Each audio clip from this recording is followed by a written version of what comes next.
Well, it's April the 9th, 2024, and I am beginning my quest of telling my life story on tape. And the reason is I would like to have known the life story of my grandfather or father or whatever. I would like to have had that information when I was young and growing up. And so I think, well, maybe my grandkids will, or my kids, or whoever. But any friend, this is information that I just have to get off my chest. It's it's interesting when you come to the point in June I will be 70 years old, and the Bible says three score and ten, and it's over. So after that, it's borrowed time. And so I've got to light a fire, and I was going to write it down, but it's just too cumbersome for me. I just can't type that much, and the dictation thing. I just can't do it.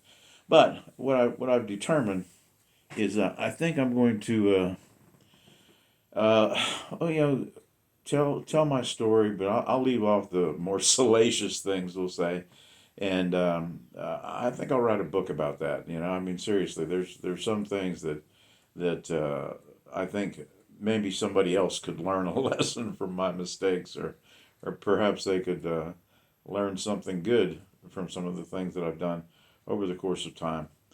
But it's interesting nonetheless. And if you're interested, have fun because I'm just going to tell it. And there's a lot of stuff, and there's a lot of differences. This is almost 70 years later. I was born overseas. My dad on my birth certificate here. I brought my birth certificate, and it says that my father is Theodore Clifton Holmes, who was in the United States Air Force when he married my mother, Ingeborg Marguerite Mange. All right, so they got married, and I assumed it was in Germany. I don't know, but then my sister Donna, who was 2 years older than me, Donna Elaine, was born in Enid, Oklahoma. My dad moved every 2 years. So 2 years later, I was born in Tripoli, Libya. He was stationed at Wheelus Air Force Base. My dad worked in the hospital in the Air Force, and Wheelus Air Force Base had the biggest hospital outside of the United States, biggest military hospital outside of the United States. So it was an important hub there. But the history of the base, just curiosity, I find it interesting. The base was built in 1923 by the Italians who had colonized Libya. And in World War II, the British took the base from the Italians. They got run out of North Africa. And after World War II, the British donated Wheelus Air Force Base to the United States. And so we took it over in the 40s, and stayed there into the 60s. All right, and it was a very important base. But that's where I was, I guess, created and hatched, for lack of a better term. But nothing is ever simple. And my mom, whom I love dearly, and she passed away several years ago. We'll get it all figured out later. But she she has quite the storied, sullied, whatever kind of history. She in let's see, she was 80 years old, and she thought she was going to die.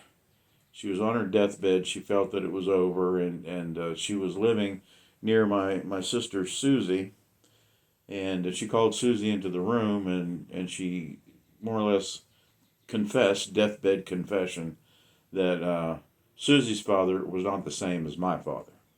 So she confessed to Susie that there was no way that Theodore Clifton Holmes was my daddy, but he was her daddy. Well, so as the story goes, Mom was 80 when she said that, and she didn't die till she was 84. So when she was 83, my sister called me up and told me about it. She said, I've been sitting on this for 3 years, and my husband John thinks that I should tell you. So she told me, and of course she didn't know what to expect. She thought, I don't know what she thought, But I was glad to hear it because on my mom's side of the family, the people lived to be pretty old. Most of the family that I know about in Germany, which is not very much, they lived into their late 80s and mid 90s in that range.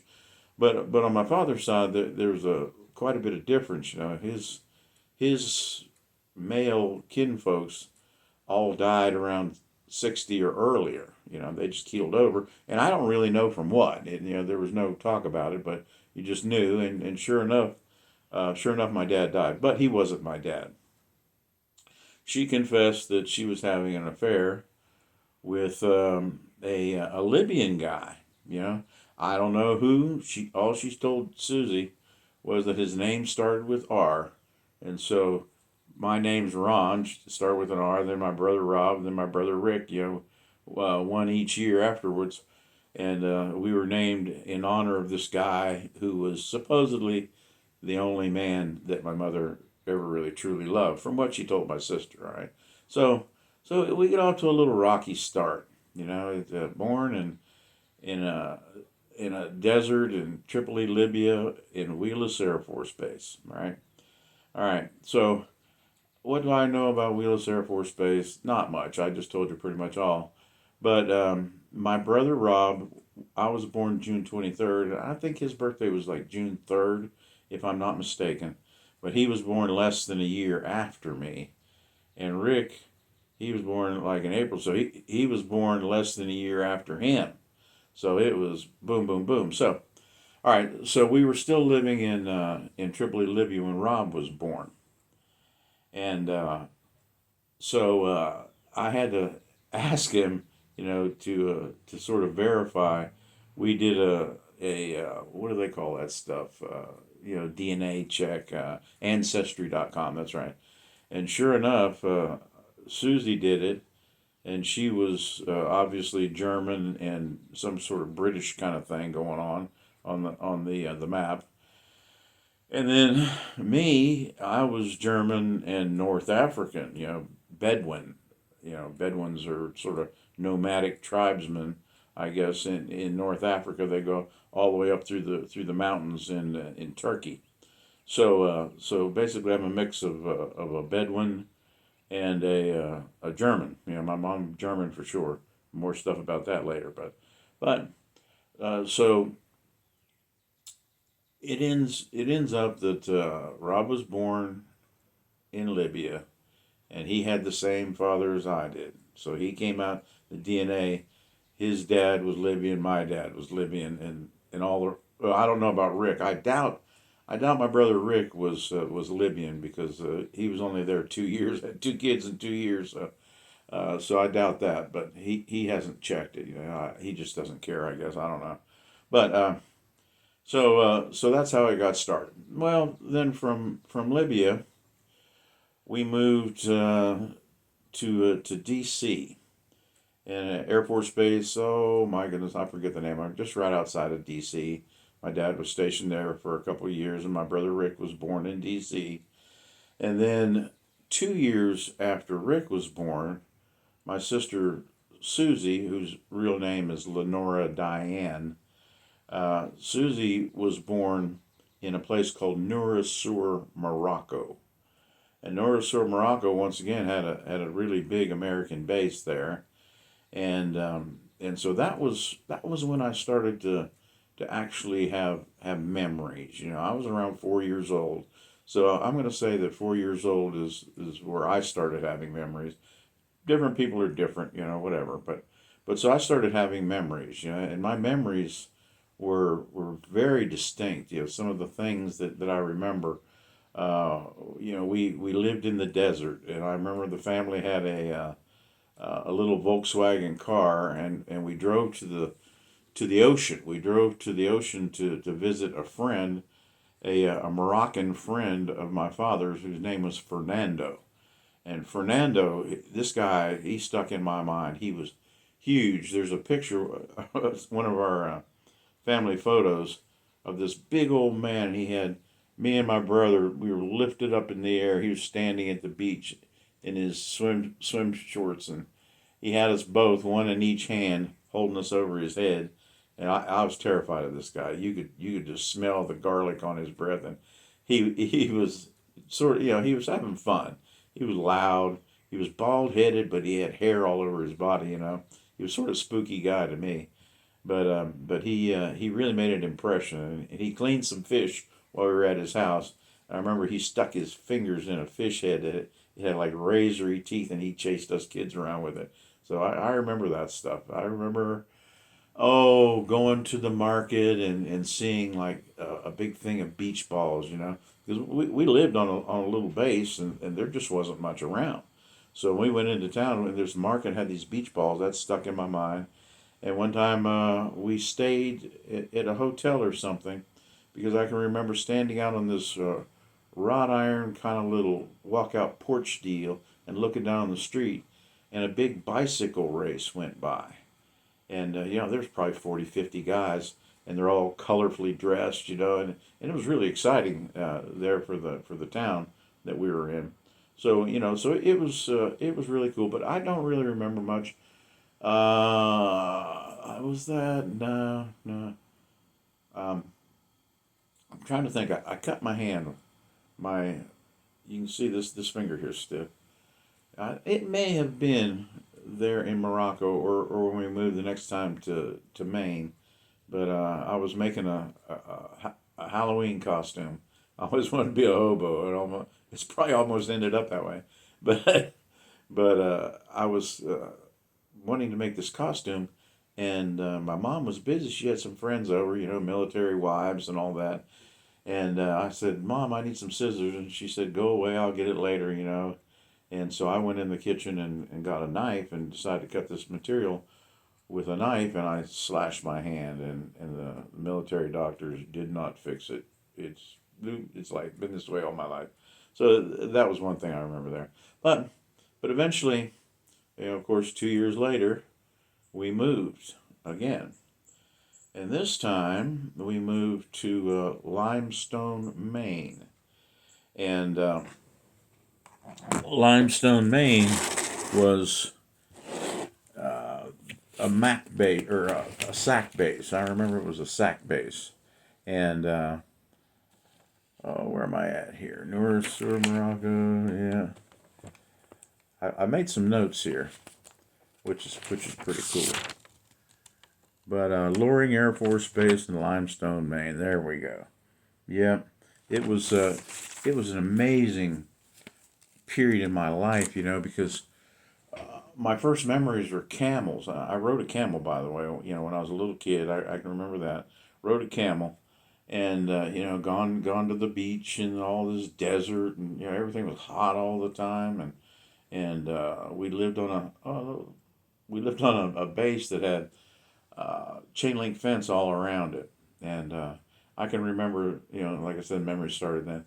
The Arab kids would be on the outside of the chain link, and we'd be on the inside, and they didn't speak English, and we didn't speak whatever they spoke, and so they would try to wheel and deal, and I remember one of them talked my sister into. She said, "I'll give you my necklace or something like that if you'll give me that baby doll." She had a little baby doll, because she was small, and my sister threw the baby doll over the fence, and that Moroccan little girl just walked away with it, and didn't give the necklace up. So I remember that, and I also remember that those Moroccans, they threw a dog over the fence. The dog was messed up. I don't know whether it messed up going over the fence or what, but in our little neighborhood, there was this dog, and his back leg was just barely hanging on. It had been almost severed, and so I'm sitting in the front yard, and this dog comes limping up. Well, up comes the security police. Yeah, and this cop, pulls out his pistol and shoots that dog right right in my yard, right in front of me. I mean, I freaked out. Yeah, what's going on here? Poor dog yelped and bled out and all that. Yeah, that was traumatic. But we ended up in Loring Air Force Base, Limestone, Maine. And if you know American geography, Maine is cold. It is cold. It stays cold. It snows and it stays a long time. And so we went from being in the desert and camels and all that stuff to 18-foot snow drifts the first year that we were there. And I started school in Maine, and I remember that the snow got so high that we couldn't find our way to school. You know, the school was right on the base, but the snow was so high on the sides of the sidewalk that you couldn't see over it. So it was like we were in a corn maze. You know, us kids, we didn't know where we were. We went out and we got lost. So my mom had to walk us to school through all that snow and stuff. It was ferocious, but it was good. Maine was a cool place. I can remember, you know, we anywhere we went out there was water. There was always little lakes and stuff, you know, everywhere. Now, my dad, or the guy I thought was my dad, he was not an outdoorsman, even though he was from West Virginia. He was not an outdoorsman. He didn't have uh, any kind of inclination that way. You know, I mean, I remember we got a fishing pole one time and went fooling around with it, but I don't even know if we put any bait on it. You know, I don't know if he's just appeasing us or what. You know, but it was such a beautiful beautiful place, and I remember there were all these little garages. You know, on the military base, you had a long string of garages, and those garages in the hunting season, I walked by and it's like every one of them, every garage had a caribou carcass hanging up in the garage. It was apparently hunting season, and the caribou were thick because everybody got one, you know, and everybody except my dad, he didn't go, but I was, you know, a little boy, and I'm just standing there looking. Wow, this guy's um,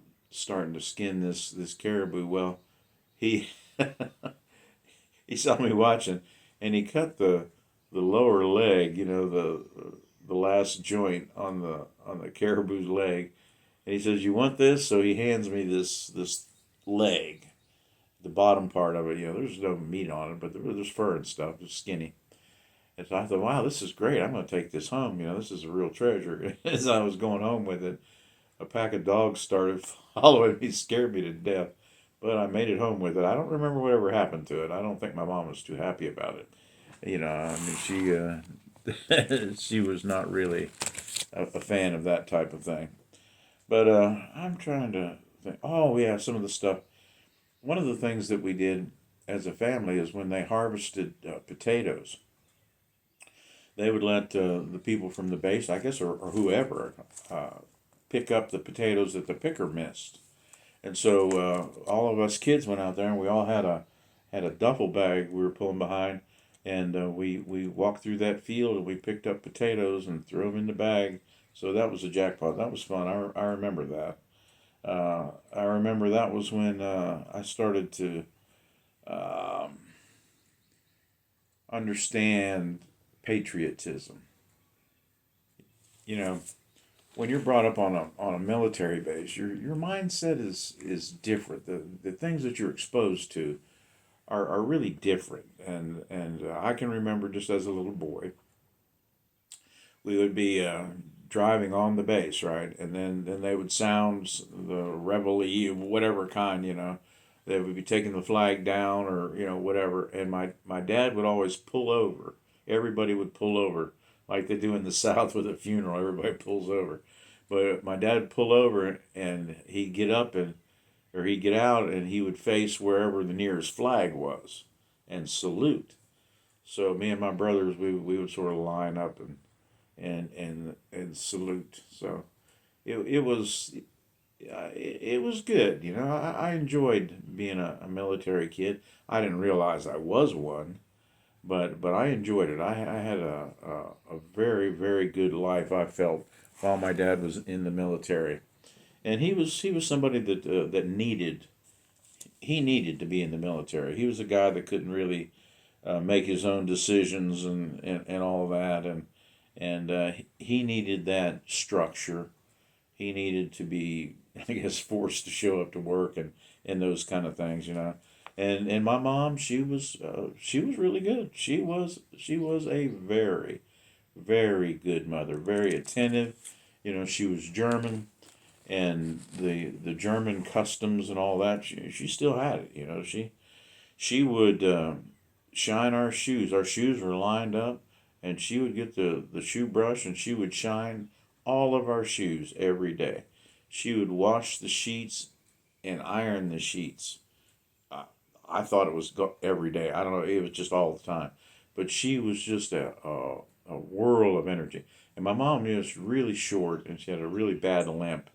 Her leg got pulled out of joint in childbirth or something. I don't know what it was, and they offered to repair it when she was a child, but she didn't want it to be fixed because it didn't bother her. She got along, and she could play the sports with the kids, and she was fine in her mind. So she didn't get it repaired, but little mom, she limped around, and she really took care of us. She really did. I felt loved and nurtured, and we did family activities. We would make cookies. She'd line us all down the counter. On There's 5 kids, so line us all down the counter, and everybody had a station. You would do this to the cookie, another one would do this and this and this, and go down the line, and it was always a lot of fun.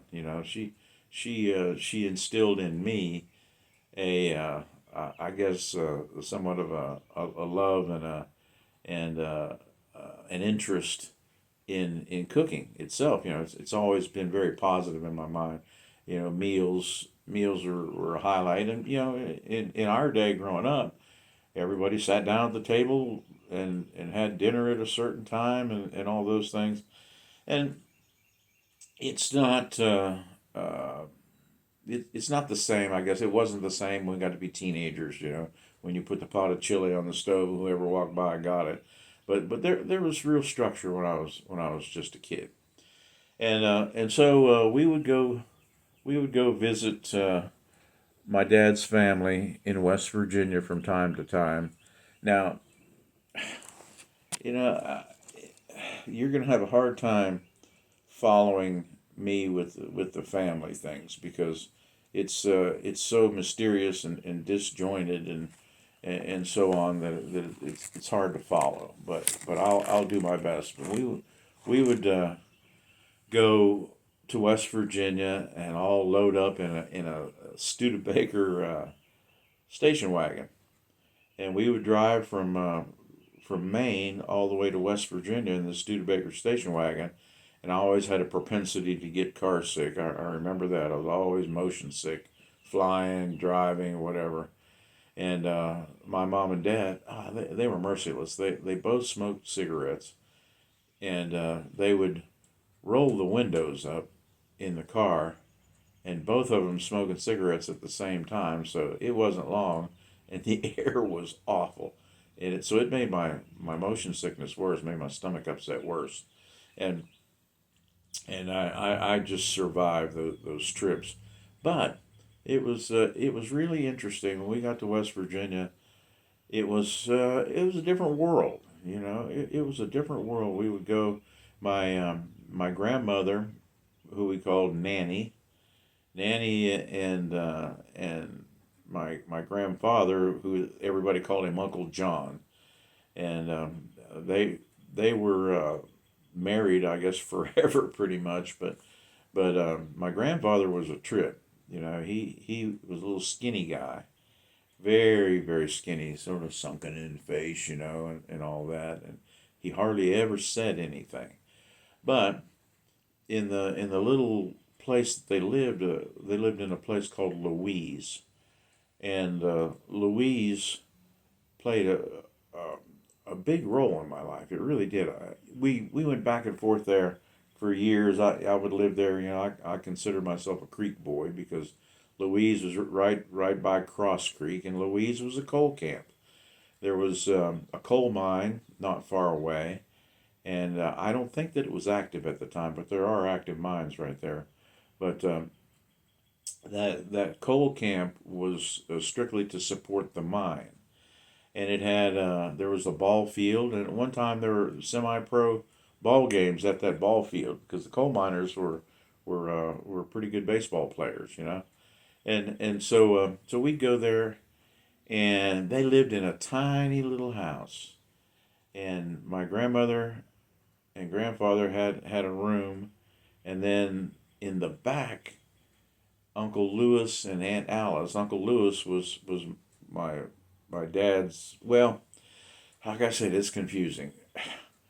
My dad was dropped off with Nanny when he was just a kid. His dad was his name was Cadillac, I think was his name, and he was from Tennessee, and he got upset with his wife, whatever, and he snatched a couple of the kids up and took them to his sister. So my dad was raised by Nanny, but Nanny was really his aunt. So it's all confusing. Don't even try to keep it straight. I can't. But oh, she was a sweet person. She was a very loving, jolly kind of person.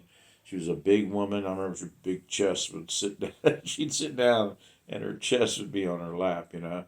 And she always wore a light cotton dress, and very very plain, no makeup. You know, that'd be outrageous. And their house, they were pretty uptown. They had running water. Well, not running water.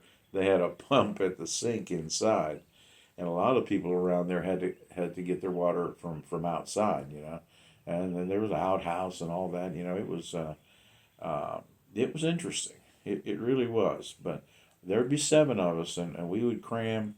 Now, well, let's remember in the back, Uncle Lewis and Aunt Alice had two kids, my cousins John and Billy, and they were nice guys. We were friends and all, but they're a little bit older, and so I didn't really with the comings and goings. I didn't really get to spend a lot of time with them, but they were both very intelligent fellows.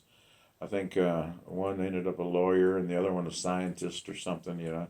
But Uncle Lewis, he was a steel mill worker, and he was one of the ones he would walk down the tracks, and you could walk I think it's about 2 miles something down the tracks, and you would get hit the river, and there was a railroad bridge across the river that went right to the steel mill on the Ohio side, and that was where they worked, and so they would walk to work, and they were tough men, they really were, but but it ended up that my grandfather, Uncle John, he didn't work. My other grandfather walked.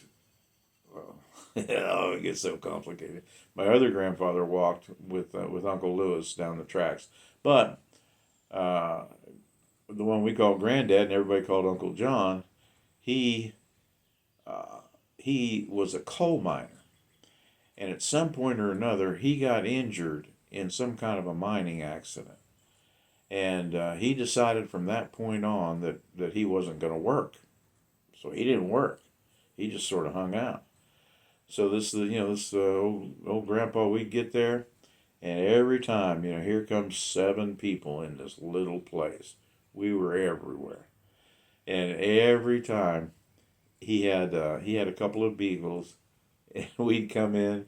He'd go out the back door, get it with his shotgun and his beagles, and I'd see him walking down the dirt road, headed up towards the hill to hunt rabbits and get away from us kids. So yeah, we really didn't get to know him much, but there were right across the street, the dirt road from their house was a little white building, a plain building. They called it the clubhouse because where that ball field had these really big ball games there, and this was the meeting place for the community, and there was an old Coke, I'd say machine, but red trunk like chest, and it had some Cokes inside, and they sold a few candy bars. But he had the key to the clubhouse, so the kids would all come and get him to go to the clubhouse. Yeah, but he never did have any impact in my life. Not much at all, honestly. But nah, I mean, good enough guy. He didn't do anything negative. He just didn't do anything. So it got interesting right off the bat. When we go to West Virginia, and eventually we moved to West Virginia. My dad got out, and we ended up moving in with my. Oh, this is so confusing. All right, my grandmother's nanny, my grandmother's sister, Evelyn, lived like four doors down at the end of the little dirt road, and her husband's name was Sam Smith, and Sam Smith he was an interesting fellow. He was another guy that when we came to visit, it was way overloading their little two-bedroom house. And and he worked hard, but he would come home and he would sit in a recliner, and he poured himself a glass of Seagram 7 whiskey, and he smoked King Edward cigars.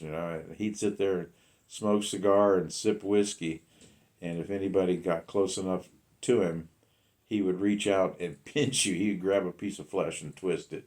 He just didn't want to be bothered by kids, so that was his way of giving himself space. So it worked out pretty good for him.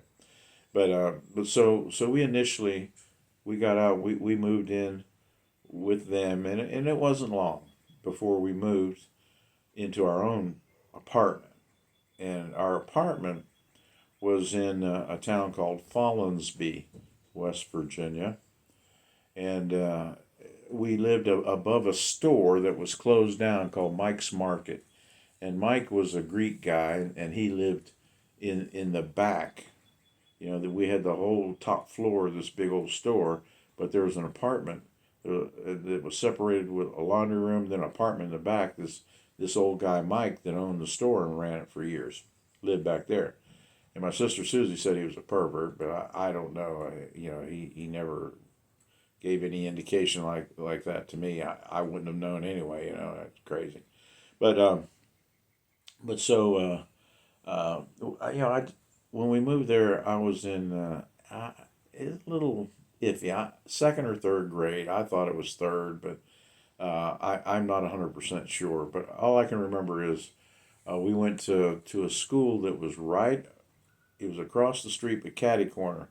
We were on one corner, and the school was catty corner. It was right there. The school and the playground was right across the street, and on the other corner was an Italian restaurant. On the other corner was a laundromat.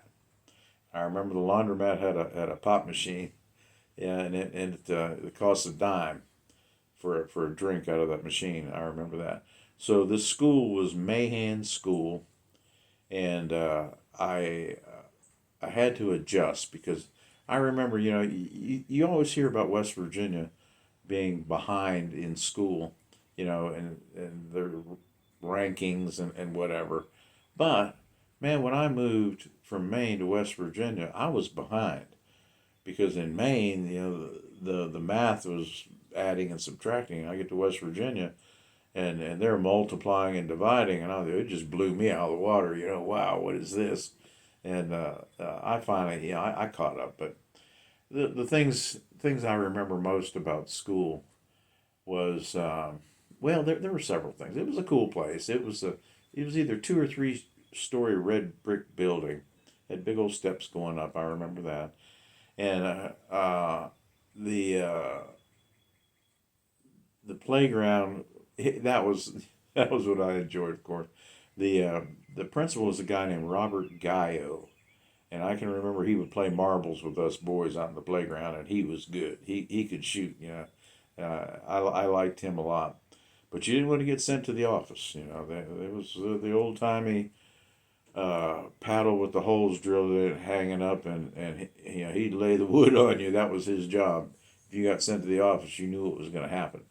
And it was funny because the school was one of those big open kind of things, and you could hear things out in the hallway. It echoed.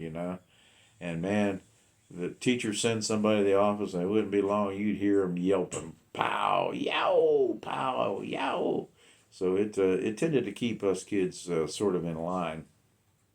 But all right, so I remember now. I'm gonna try to recall the years and all that. It's sort of irrelevant. But I was in third grade. I had a teacher named Mrs. Moffett, and she's the first teacher that I remember. And then she was a really pretty redheaded lady. I remember that because my dad checked her out and he said something about it. But she was very very nice. And I can remember when she came into the classroom and told us that President Kennedy had been assassinated. And I thought I just spoke up. I said that can't be. And oh my goodness, she broke out crying. Oh, it still bothers me to think of it. But that was a traumatic time, you know. The world was a tumultuous place there for a while. Of course, I was born in 1954, so we're headed into school here. We're in the early 60s, and so there were changes. There were societal changes. There were the black and white relations, the Vietnam War, the suddenly hippies and drugs and free love, all these things. It's all coming to pass, and I can remember the Beatles. The Beatles. It was a really really important. It just seemed like the Beatles, and they changed things. The hairstyles and all that, because everything was extremely conservative. And in West Virginia, West Virginia's historically a couple of years behind in trends and all of that. So I would see things on TV that seemed so foreign to me, but that's what was going on in the country. We started our involvement in Vietnam, and then there were protests. And, oh my goodness, and well. We'll just stop with the Kennedy assassination and slowly move on.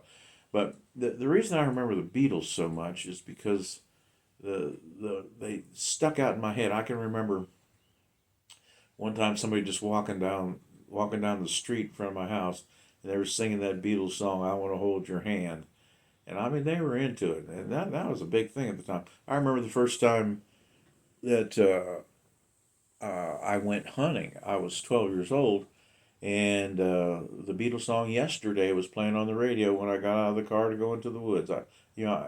Beatles just stick out for some reason. I think that's probably everybody. So we're headed into the 60s. We're living in this apartment and going to school right across the street. And got family members that I knew, but we really weren't apart yet.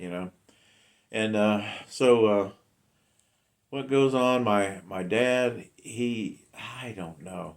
You know, my mom and dad got along fine when he was in the Air Force, and when he got out, it fell apart quick. I mean, I don't know what they fought about, but they were yelling and screaming, and it was very very disruptive. Because I've always been an overthinker. From my youth up. I talked to Ben about that. I was like, yeah, I was the same way because I can see with him the stress level. But so things started to fall apart, and there was constant yelling and screaming, and very disruptive. And finally, it finally got around that it got so bad that my dad moved out. You know, and I was a normal boy. I wanted my dad to be around and all that, but man, the confusion, all the squawking and the yelling, and it was old. I remember one time it was he really did cause some some grief, and I don't know what their issues were. I don't know, but I remember we were huddled up, me and my brothers and sisters on the couch watching TV, and my mom and dad were out squawking in the living room or something. or in the kitchen. It was in the kitchen. We were in the living room, and man, I don't know. He was a bonehead. He really did some stupid stuff because he came in while we were all sitting there as little kids, terrified, all this squawking going on, and he reached in his pocket, pulled his wallet out, and he gave us back our school pictures. I thought, oh come on, man, what an idiot. And I can store it was something that stayed with me, you know. It made it hard for me to have a good relationship with him later years, but I can remember on TV that there was some sort of a movie, and when he came in, there was a guy on a ledge, and the music was da da da da da da, like the guy was gonna jump, and all that, and he gave us our pictures back, and he finally left, and I thought, well, I've about had enough of this. And he ended up, mom and dad got divorced. I was in fifth grade. Fifth grade. It was fifth, sixth grade. It was 2 or 3 years after he got out. Because he just couldn't get his life together. So they were divorced, and we were still living in this apartment. And I don't even know how we were getting by. I don't know what was going on. I didn't have enough life experience to understand that suddenly my mom's single and got 5 kids, and so she's I think she went to work. She would go clean somebody's house. I don't know what she did, but bottom line was they got divorced, and I remember she sent me over to uh, the laundromat and got a drink for everybody. I had dimes, and so we each got a Coke to celebrate the divorce. And I remember they used to have the commercials on TV. When the guy would chug the bottle of Coke. It was always glass bottles.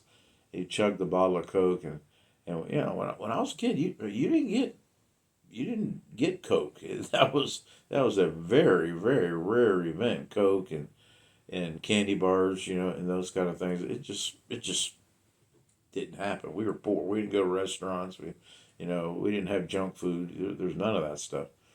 And so we got to celebrate. And I said, I am gonna chug this Coke just like the guy on the TV commercial. And I was a little kid, just those little glass bottles. And I turned that thing up and I chugged it. And I thought, well, you idiot, you just wasted your Coke. It's gone now. Oh well.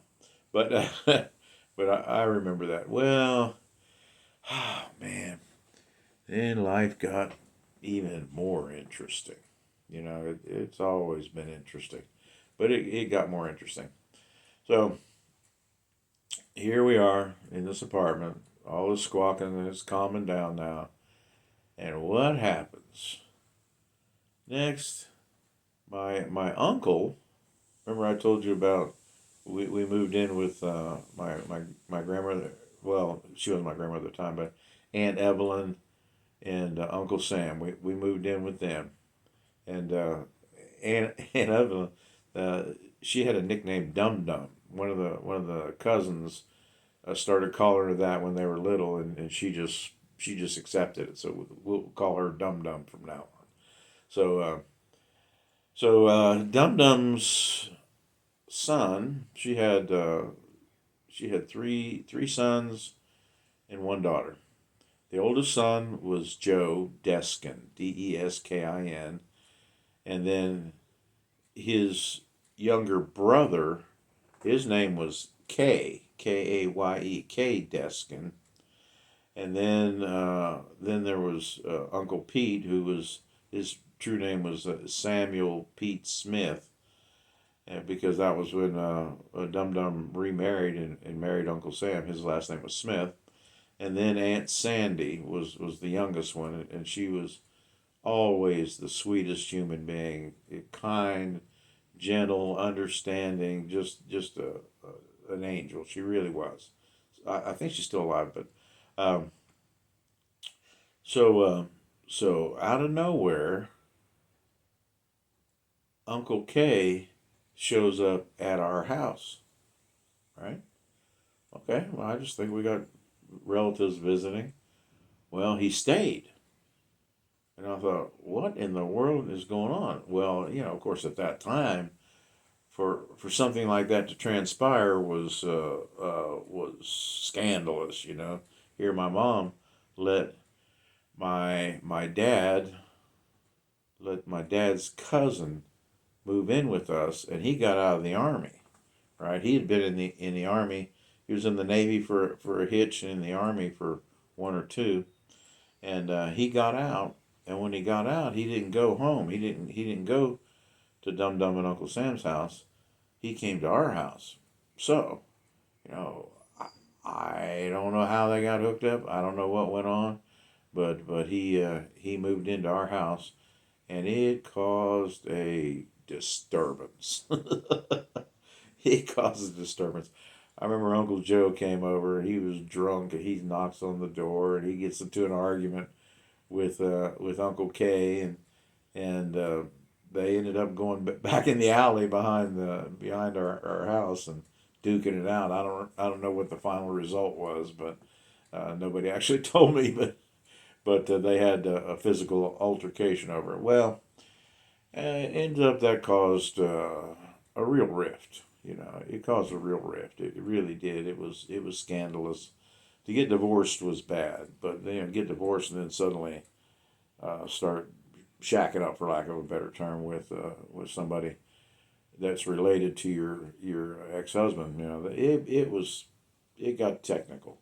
Because we would have family events. 4th of July picnics and all this stuff, and it was fun. We'd go to Aunt Sandy's and Uncle Joe's out in the country, and I really enjoyed it. I loved all of them. They were all good to me, and all of us cousins, we had a big time. We'd have hot dog eating contests and play volleyball and horseshoes. It was West Virginia, and it was good. But so Mom gets into this thing with Uncle Kay, who becomes Pap by name later, and she she went to Maryland, and they got married. So next thing you know, um, we have a stepdad, and it wasn't being accepted well by the family, but that's what happened, and so I remember they went and got married. They decided they came back home. I don't know, it might have been overnight they were gone. I don't know. And they came back home, and they said, "Come on, let's go." And they loaded us, all of us kids up, and we went up to Gettysburg and drove around, did the Civil War scene there in Gettysburg. I remember that. That was fun. But really, things just became really difficult, and the reason was just this tension, this family tension. School was fun. Um, the we started as boys, we started adventuring, and it was a different time. We'll get away from all this family turmoil, and the everyday life for a kid in West Virginia is good. It was very, very good. My brothers and I, we lived in a little town. I think Follinsby's 3 or 4 thousand people is all. But we lived in the little town, and we had our little bicycles, and we would be out all day long, all day. You never knew where we were going. My mom, she didn't know what we were doing. We'd come back, and she said, "You boys are gonna have a heat stroke out there, and you need to drink, and you blah blah blah blah blah." And we just kept on going. But we were all over that town. We would get down in the sewage drainage system and go all underneath the town. And it was right on the Ohio River, and that was when we started really doing the fishing. And it was really a lot of fun. The Ohio River was not clean. It was really bad. It was polluted, steel mills, chemicals. The river, two rivers meet at Pittsburgh and form the Ohio, and it comes down by us. But it would catch on fire. It was so dirty and nasty. But we would go fishing. No, we would go fishing. We would catch catfish and carp, and it was a lot of fun. We had a good time. we would go adventuring, and then, oh yeah, and one time we went for a hike, me and my brothers, and we got lost. And I mean to tell you, we walked for miles in the mountains. We finally came out on Cross Creek Road somewhere, and it was not far from my grandparents' house. So I said, ah, okay, now I know where we're at. So then we got on the road and we walked back home, and it was like 3 more miles to get back home. It was a pretty good hike. It really was. But my mom and dad didn't even know we were out. They didn't pay any attention. We were out and about. We did it all the time, and we were hungry and scared and lost. And I remember from Cub Scouts, they said, if you're ever lost and you run across a stream, follow the stream because the stream will eventually lead you to a road and to people. So follow the stream. And so we followed the stream and it took us out on Cross Creek Road and we were able to find our way back home. But it was, yeah, it was a big adventure. We did stuff like that. And then one of the things we did, um, I told you about the train bridge that my family used to walk across to get to the steel mill.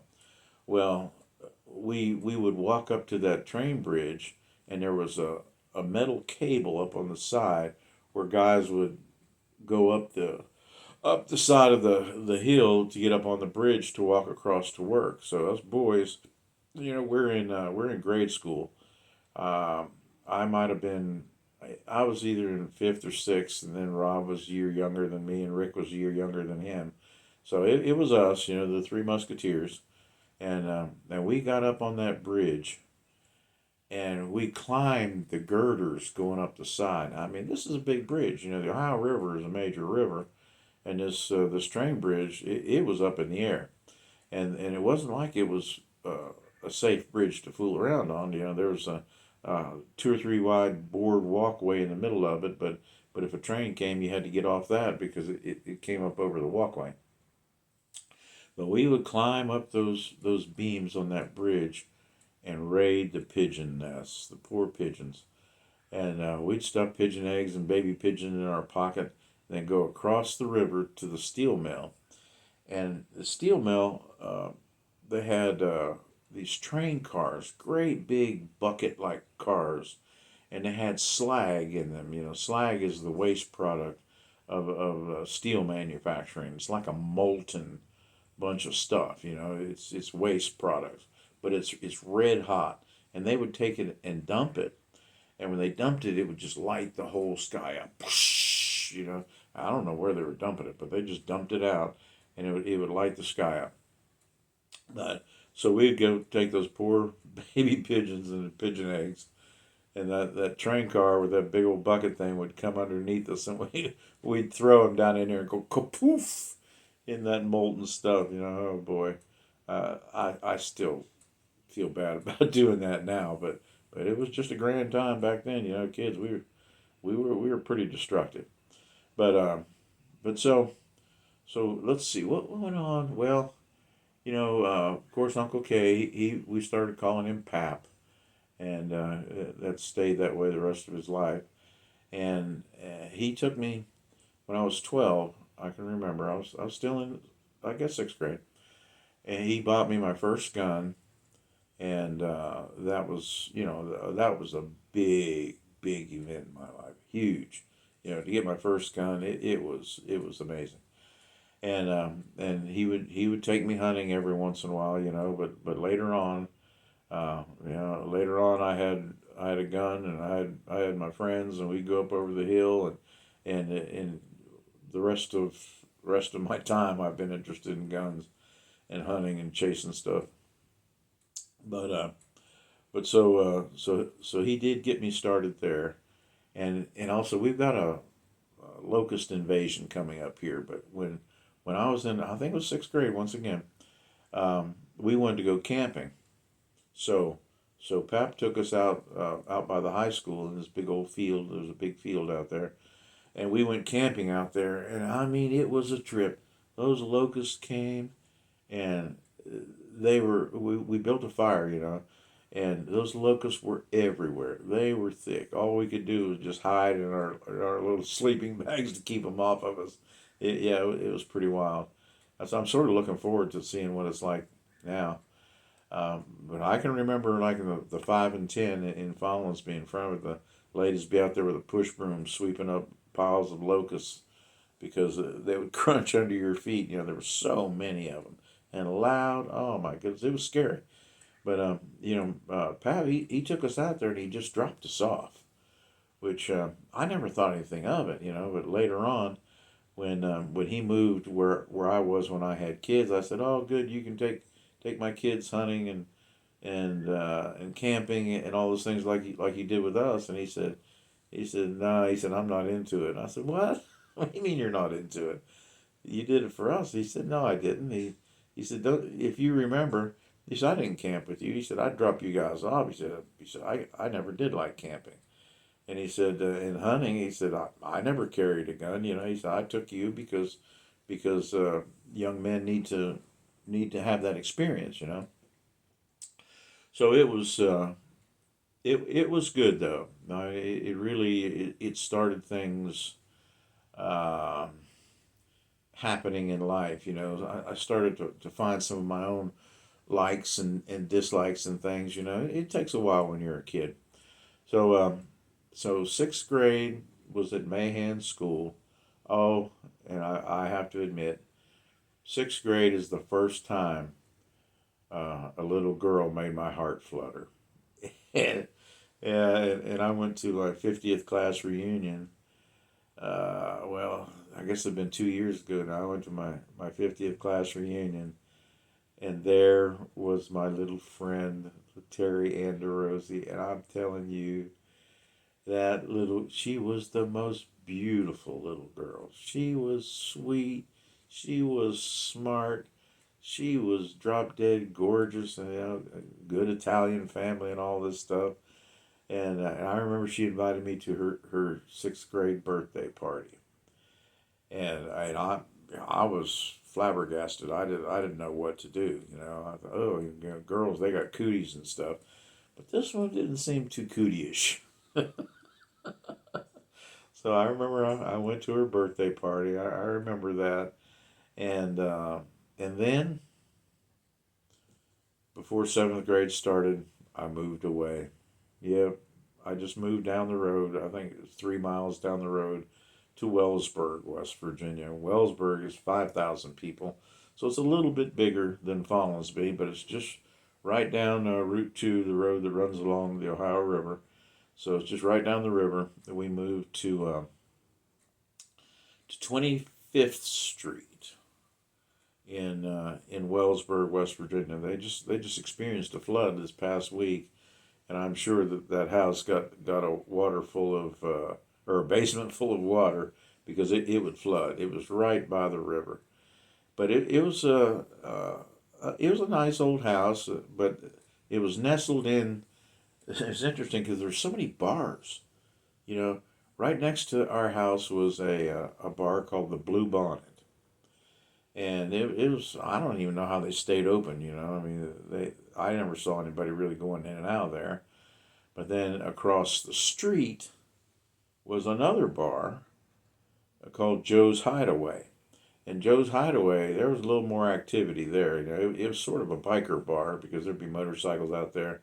And I remember that I'd see those guys. They'd come out drunk at night, and they'd crank their bikes up. And of course, there was no electric start back then. They'd have to kick it. And every once in a while, one of those guys would get kicked off his bike. That thing would kick back and get him because he was drunk.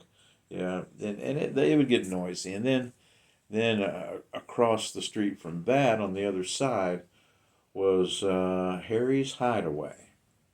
And so you could stand on my front porch and see three bars, and another block down the street there was another bar called Lucky's, and that was one that I ended up frequenting later in life. And we lived just right by a place called Eagle Manufacturing that made Eagle gas cans. And I would end up working there once I got out of high school for I think a year and a half. I worked there, And that was a really, really important experience for me because I found out I was not a factory worker, you know. So, seventh grade. Go to seventh grade, and I moved into a new neighborhood, you know, and of course it was always the same. Anytime we moved, it was there was a pattern, I guess we'd say, because we moved all the time, you know.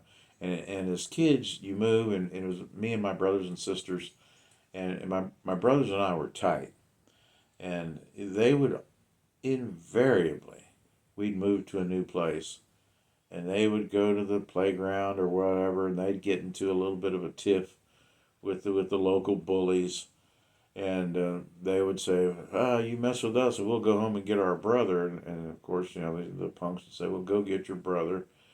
And they would come and get me, and they'd say, "Hey, this guy down here said this and did that, and I told you we were going to come get you." And he said, "Come on." And I said, "Oh, he did?" And so every time, here we go, me and my brothers, you know, me in the front and them in the back. And they'd point the transgressor out, you know, and I would soundly beat them up.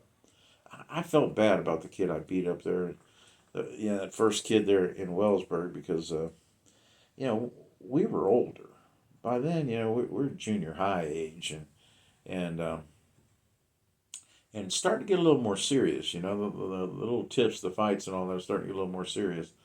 But man, I really did have a bad mean streak. I have to admit it. I really did. You know, it just seemed like uh, life took me to the point that I had to be the defender. You know, defend my brothers and sisters, defend myself, defend whatever, and it was, you know, it was pretty continual.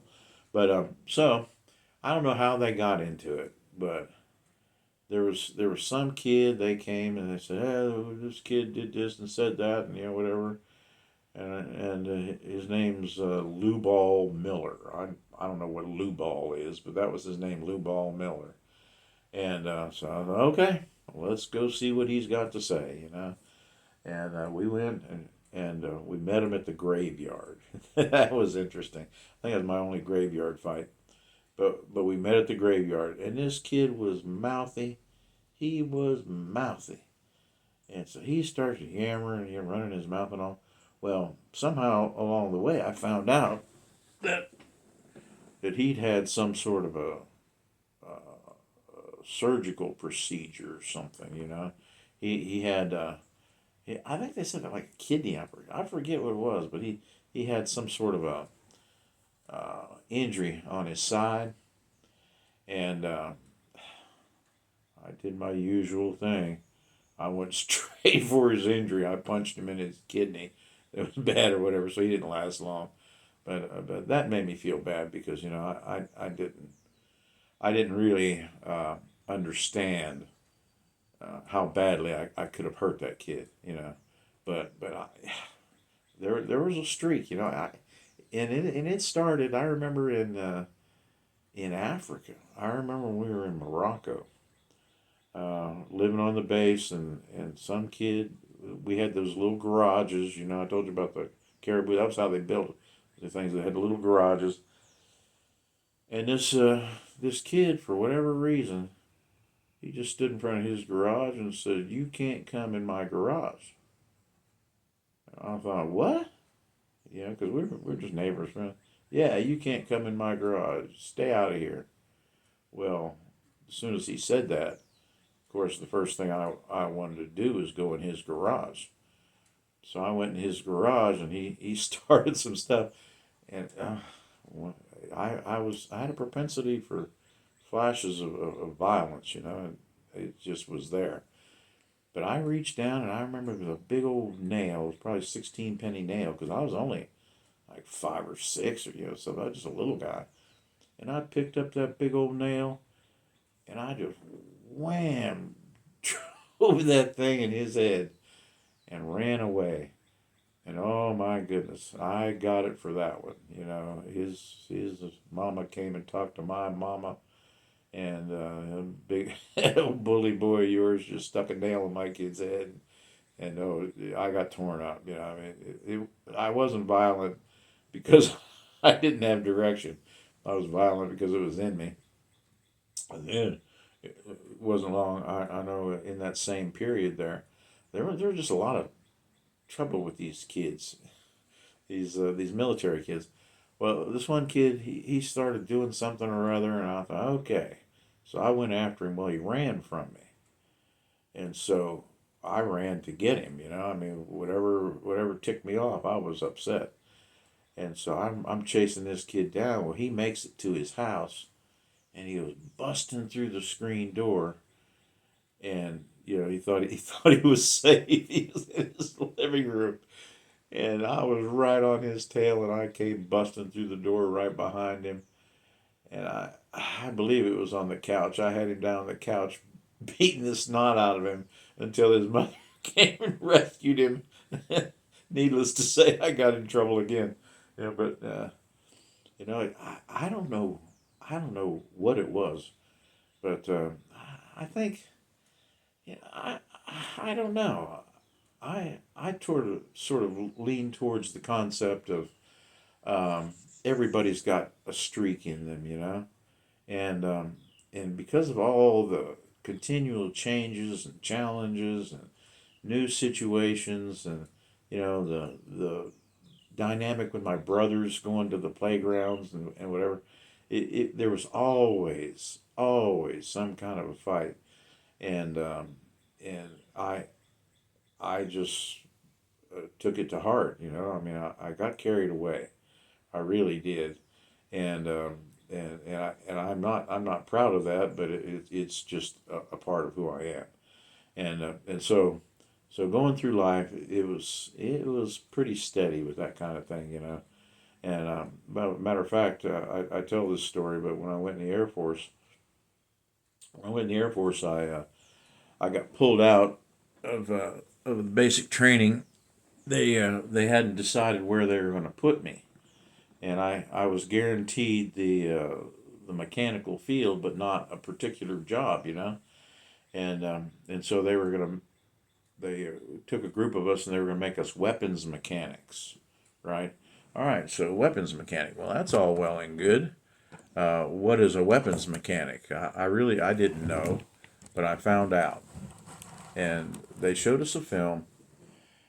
And what a weapons mechanic is a bomb loader. You know, somebody's got to put those missiles and bombs and you know machine gun shells, whatever, on the plane when it goes out on the runs. And so they were going to make me a weapons mechanic, a bomb loader. They showed us a film and so on, and then they took took us one at a time into a little side room, and we got interviewed. And my interviewer was some old guy. I remember he had glasses, you know, and he starts asking me questions. Well, I didn't know what was going on, but what it ended up being was a psychological evaluation. And so he's asking me these questions, and out of nowhere, this guy says, "Have you ever been in a fight?" And I said, "Well, yeah." He says, uh, "Well, how often?" And I said, "Well, from when? You know, I mean, what are you talking about? Are you talking about my whole life? What are you talking about?" He said, let's say from the time you're 15, 16, whatever. And I said, "Well, I don't know, maybe 25."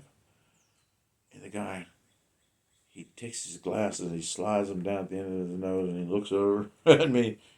He says, "You've been in 25 fights since you were 15 years old?" You know, because I was only 20. And I said, yeah, probably, you know, in that range. And the guy says, "Well, what were you fighting about?" I said, "Well, man, you know." You know, people can be jerks. You know, they say something to my girlfriend or insult me or mess with my family or you know whatever. I said, you know, things happen.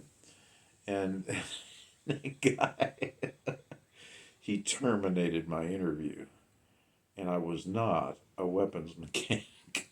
He he didn't trust me with other people and bombs at the same time. I guess I don't know, but it's sort of stuck with me. It was funny. I thought it was funny after the fact, But while it was going on, I didn't know what was going on until he shut it down. I said, "Oh, I must have offended him," But but so it ended up that I ended up being a machinist instead. A little more practical in life.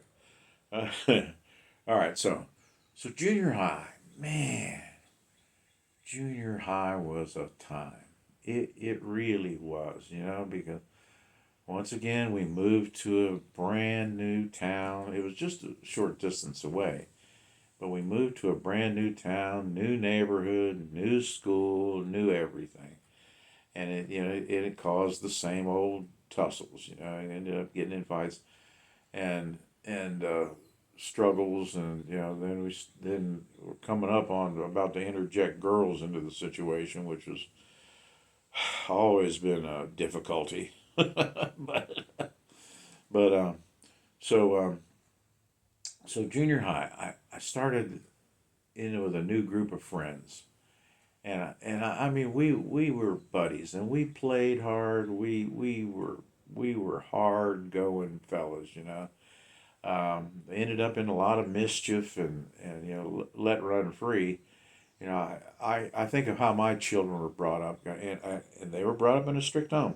I was a no nonsense dad, and they knew that I meant what I said, and things were good. But in my upbringing, in my time period, even it was just the same with everybody. The only rule that my parents put on me was that if I didn't come home, I needed to call. That was the only rule. I could go anywhere, do anything. Didn't make a difference who I hung around with, where I went. But if you're not coming home, call. And a couple times I didn't even manage that, and my mom came looking for me. It was not good. But so, given this virtual complete lack of discipline and guidance, I was let go. And so I gravitated to my friends. They weren't bad guys, they were just kids, but man, a couple of them were really destructive. And we worked as a pack, we were a gang, we were a mob. Let's see, who do we have? Mitch Wade. Oh, Mitch, he was like the ringleader. I think maybe he might have been a year older than me. I think he might have. I don't know. I don't know. He seemed like he might have been a little older, but Mitch and his brother Don, who I still see on Facebook, Don Wade. We called him Mad Dog. He was Mitch was he was different than Don. Mitch was black hair. Don was blonde hair. He was athletic and crazy, and Don, he was sort of awkward and sort of a follow along more kind of guy. But then there was Gary Wilson, Gary Eugene Wilson, who was really tall and extremely intelligent. I'd like to get a hold of him. He's in Florida, from what I understand. But Gary was extremely intelligent, and he was different. He ended up doing a lot in life, I'm sure, because he would carry every book that he had under his arm home everywhere. On the bus, he had a big old wad of books. We didn't use book bags back then. He had a big old wad of books, and he he carried them around all the time. He ended up National Honor Society and all that, and he was the only one of my immediate friends that went directly to college. I don't know what everybody did, where they went and all that, but he went to college, and went to the University West Virginia University in Morgantown. We'd go down there and party. He was a lot of fun. Gary was a good guy. His family tended to be a little bit odd. His dad was a little bit odd, and but we had a good time with him. We were close, and let's see, who else was it? Mitch. Oh, Don Kemp. Yeah, Don. He was probably my best friend, and we were thick. We ended up we worked at Eagle Manufacturing together out of high school. He moved into my house. His mother his mother was a Jehovah's Witness. You know, he had there was like five kids, and his dad was a Navy guy, and when he got out of the Navy, mom and dad split up and all that. Don was from a no father household, and I didn't get much father guidance. You know, so we sort of ran wild, but we really had fun, and you know we would get into mischief and all that. You know, well, especially junior high. It was a bad time. It really was. Well, it wasn't a bad time. It was a great time, but it was me and my buddies' behavior that was bad because we were vandals, you know, and we would tear stuff up just for the sake of tearing it up. Mitch usually instigated it. He usually instigated it, you know, the real destruction. I remember one time we broke into they had a coal tipple down by the river where they loaded coal onto barges, and on the weekend they didn't work, and a couple times we broke into that coal tipple, and we went down those big empty barges and played and all that stuff. But I remember old Mitch, he grabs a hold of the fire extinguisher and sprayed it all over that place. It was awful. And I thought, oh man, you're gonna get us in trouble. You're gonna get us arrested. But we got away with it. Yeah, he would do things like that. He was really pretty bad. We uh, we would go up and camp out up in the strip mines, and when we did, you know, we ran across an old house. It was by Boyd's Farm. There was an old house up there, and for whatever reason, we just went into this bizarre frenzy and broke all the windows out of that place. You know, was it necessary? You know, we're just young teenagers and all. Yeah, it wasn't necessary, but we just yeah, it was just a frenzy. One started doing it, and there was a case of glass pop bottles, and we just started pitching them through the windows. That was not good. Then we would wander around the neighborhoods. You know, people had their tables outside, and you know, and all that stuff, and we would go in their yards and steal the stuff, steal stuff off their out of their yards, off their tables and chairs and stuff. Yeah, it was not good. It was not good at all. I I'm glad. I hope my sons and daughters didn't behave in such a way because my mom and dad needed to know where I was at, and they didn't do it, and I did when I grew up because I knew what kids do. So yeah, it was fun. We lived there in Wellsburg and went to junior high, and let's see, eighth grade. We were still in the same place, same house, and everything. In eighth grade, and there were no really momentous things happening at that time. But let's see. No, I'm trying to think. Junior high years. That was when I found out I needed glasses because I borrowed somebody's glasses in the playground. Looked down there and everything was clear. I was, oh wow. But there wasn't a whole lot of stuff. You know, we didn't have much guidance. The family. Uh, it well, you know, it wasn't. It was just sort of rough. Pap had episodes of mental illness, is what they called it. You know, it was they ended up labeling him schizophrenic. You know, he would have these outbursts and stuff, and he'd get locked up in the psych ward here, there, and everywhere. But but it was a little tumultuous. You know, I can remember he would hear those people. I told you we lived across the street from a bar, that biker bar, and it would get loud sometimes. And he somehow, some way, got it in his head that they were laughing at him, and it was weird. You know, it was weird. It was I don't know. It was sort of stressful, you know, because his instability. But he did go to work. You know, he worked. Matter of fact, I think at that time he was working at a truck tire shop.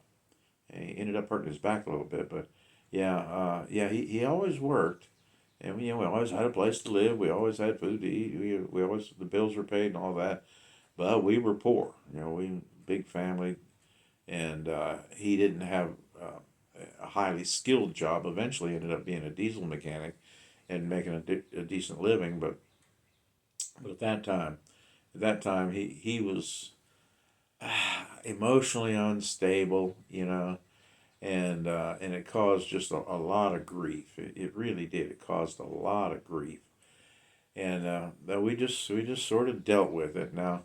And at that time, I don't know what happened. My older sister, as you hear me talking, you hear me talk about my brothers, but not much about my sisters, because my older sister Donna was I don't know what in the world she was doing, but man, she would go out, and I guess she was like not come home, or things like that. And man, my mom and dad would get into it with her when she got home. It was loud and wild. I mean, it was like they were trying to beat up a full grown woman. My sister was mean. Donna was mean. She passed away some time ago. But she could be very, very mean.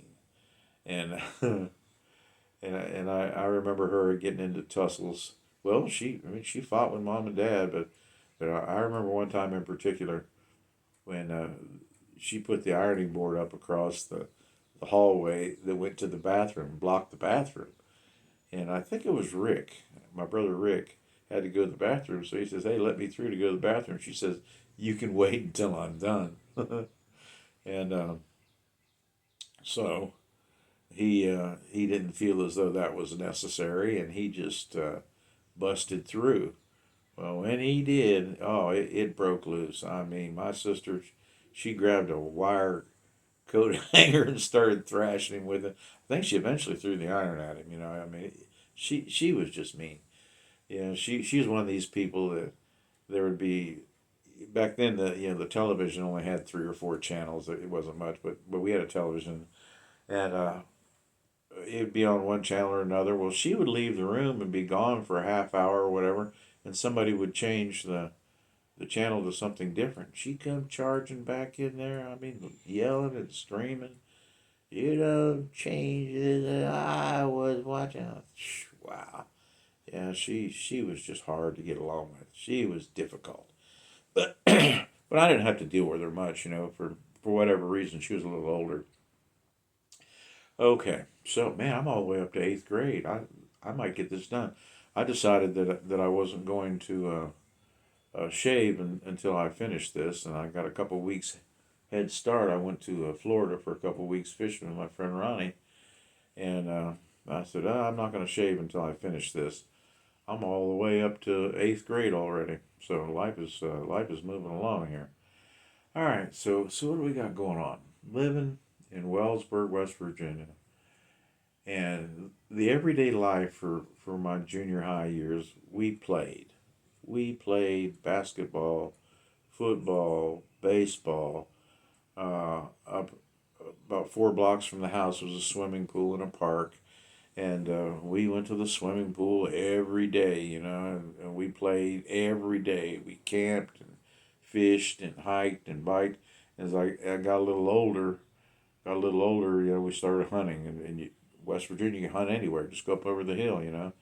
Never thought of who owns this property or whatever. Never did. We just chased rabbits, and that was what it was about for us. So we were very outdoorsy, um, very sheltered. Never a thought of danger. Danger. It just didn't seem to exist. When I was young, it wasn't as though it existed. The heights.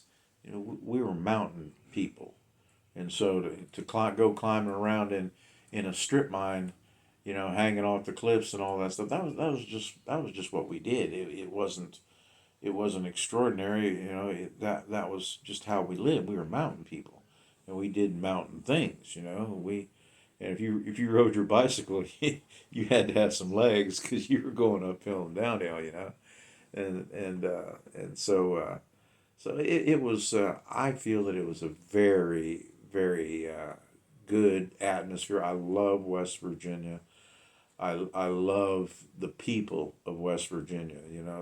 They're hard people. They're working people. They're people that speak their mind. And yes, indeed, they will fight. And I've told people, I got a friend that I said, man, West Virginia girls would kick your butt. I mean, the girls are tough. They were. The girls were tough. They would fight. Us guys, we would fight. We we had a rivalry between Follansbee and Wellsburg. I might as well transition to ninth grade because I I graduated from eighth grade and went to the next building, the high school, Wellsburg High School, and I started in 1968. So I was a freshman in 1968. And wow, I mean, that's Tet Offensive year. That's all manner of race riots, and I mean, it was uh, desegregation. There was a lot happening in 1968, but in my world, there wasn't much going on. All the things that we saw on TV or heard about, or we talked about in school and all that. That was far removed from us. It was far, far removed from us. And in my freshman year in high school, there was still a dress code. You know, us boys, we couldn't wear blue jeans. They called them dungarees. We couldn't wear dungarees to school. We had to have a decent shirt and some casual pants at least. And the girls, they all had to wear dresses, and the dress had to be a certain length. If they were called on it for being too short, they'd have to go to the principal's office and kneel down on the ground. If that dress didn't hit the ground, they went home. You know, that was the way that it was. The technology, the super smart kids had a slide rule strapped onto their belt. And so it was, yeah, it was a different era. But during that time, I was introduced to getting around some older kids' influences and things, and let's see what. Oh, and I played football. Yeah, I played football at school. Well, in eighth and ninth grade, I played basketball, and then in ninth grade I played basketball and football, and football was. That right there, that kind of sport, that was my love there. It was good. I enjoyed it. Ended up not continuing after the freshman year. Well, we'll go on to that later. But I played football and had just a grand time. And physically, I was a pretty small guy, but it took me. I think I started out 118 pounds and ended up 135. I put on some muscle and was getting stronger and faster, and unfortunately even a little meaner. But I can remember football was just it was fun. And my brother Rob, who was a year younger, he was always big. He was a big guy, and since he was so big, they recruited him from the eighth grade to play on the freshman football team, the same football team that I was on. So we played football together in my freshman year and his eighth grade year. But he was big. So I can remember poor Rob. He he, I guess he was a victim of my violence. But I cracked his ribs one time, in practice. It was an illegal block now. I think they call it a crackback block. I was the end, and he was the right tackle.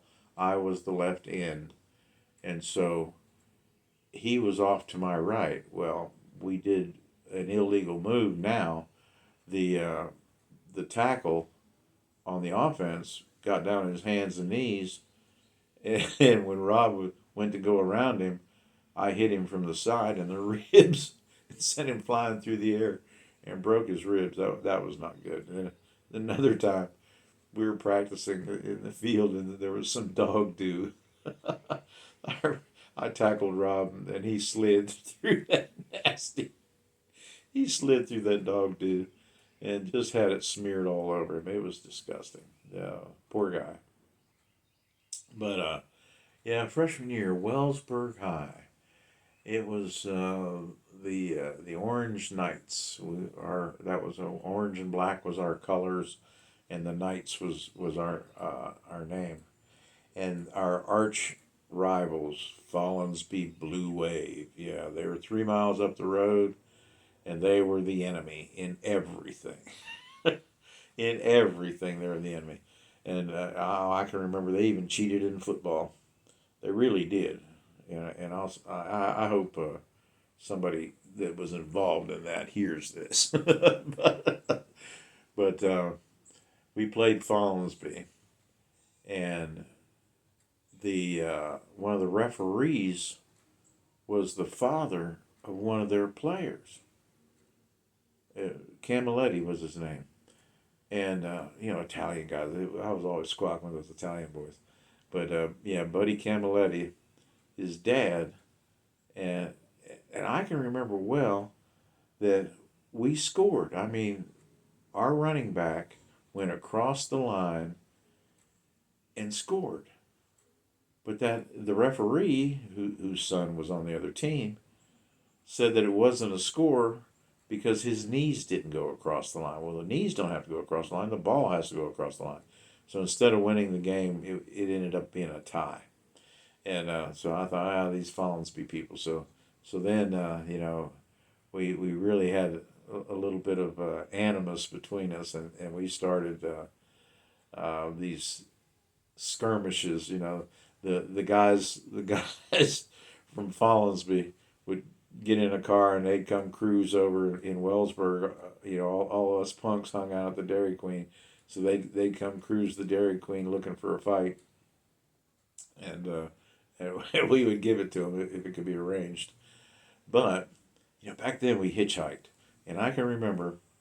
I don't know how we ended up running across these girls, but we ended up meeting some girls, somebody, somehow, some way.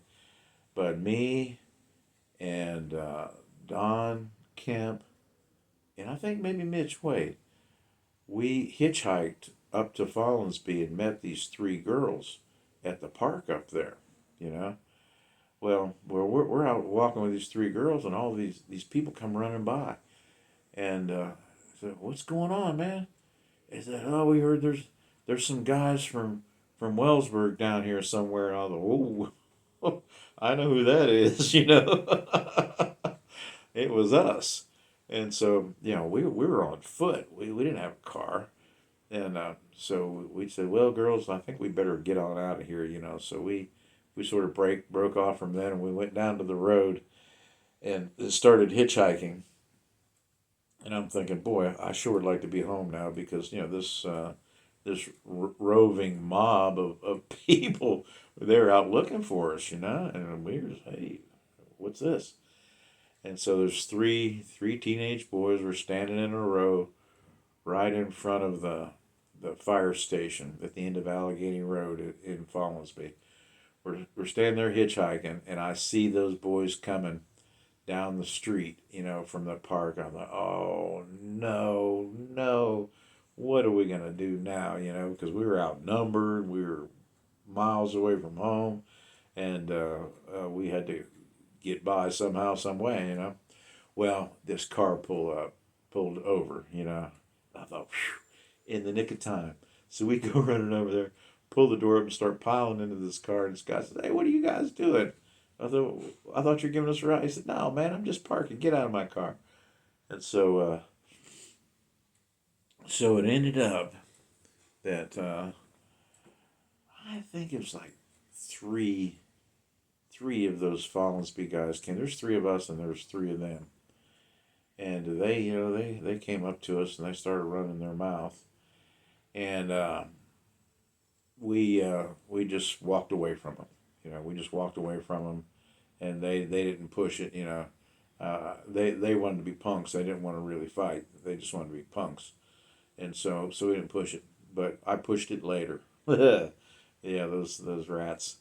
Yeah, I did not like the position that I was in, and I remembered those boys because the next year, sophomore year, we all went to school together.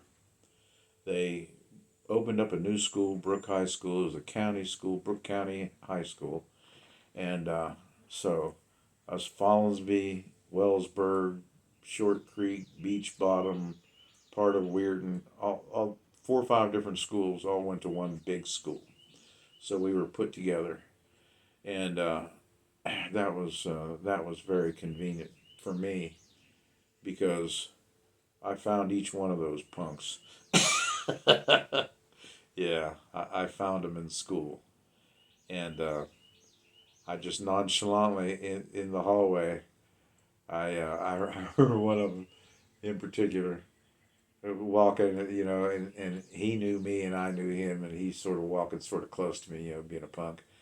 And I mean, I rammed my shoulder into that boy, and his name was Poochie Trolley. That's they called him Poochie. I don't know. I think Ronnie might have been his name, but I didn't like him. I didn't like what they did, and so I knocked him across the hall. I mean, he went flying, and he says, meet me at school. Meet me at the bus. And I said, no problem, big boy. Of course, he didn't want to have anything to do with me, when it was face to face.